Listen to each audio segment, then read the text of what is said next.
Ek praat nie gewoonlik oor 'n mikrofoon nie, so verskoon my. Goeiemôre aan almal wat vandag hier so sit en luister van die huis af.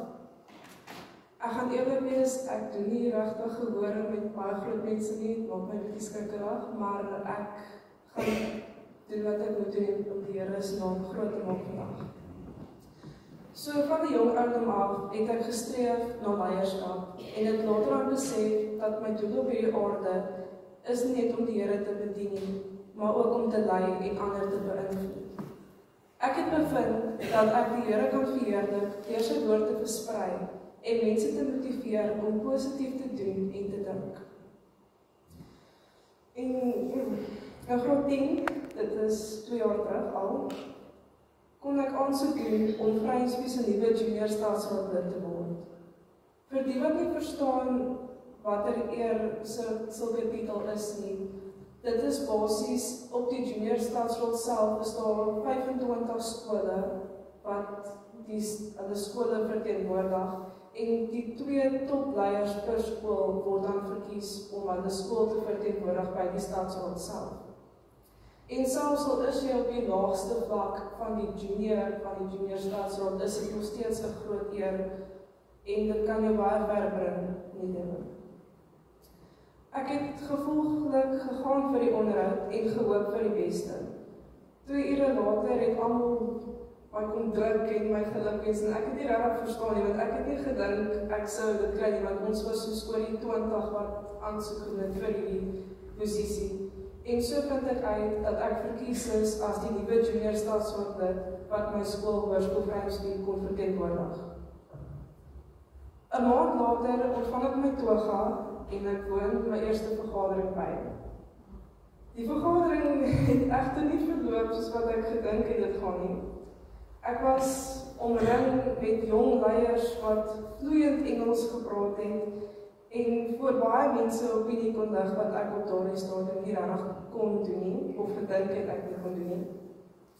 Ek het heelwat geïntimideerd gevoel deur die senior counselors en die paneel wat langs die kant gesit het, en ek het gevoel asof die skool definitief die verkeerde persoon verkies het vir hierdie posisie.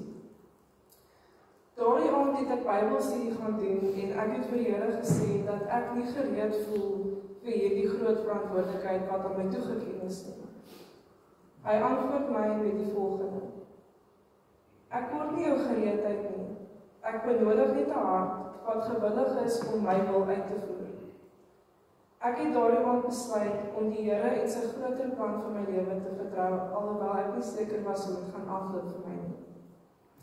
So jare het verbygegaan en ek het meer en meer vertroue opgebou en begin groot inset lewer op die junior staatsraad en hulle projekte.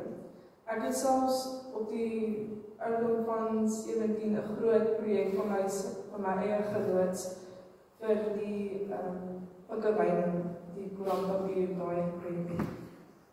Ek het egter 'n rukkie later nog 'n baie groot struikelblok ervaar.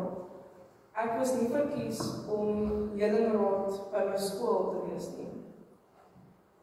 Hierdie het my heelwat ontnigter en die vyand was heelwat hard aan die werk met my, want ek het gedink, as ek nie eers 'n leier vir my skool kon wees nie, dan is ek werklik 'n leier.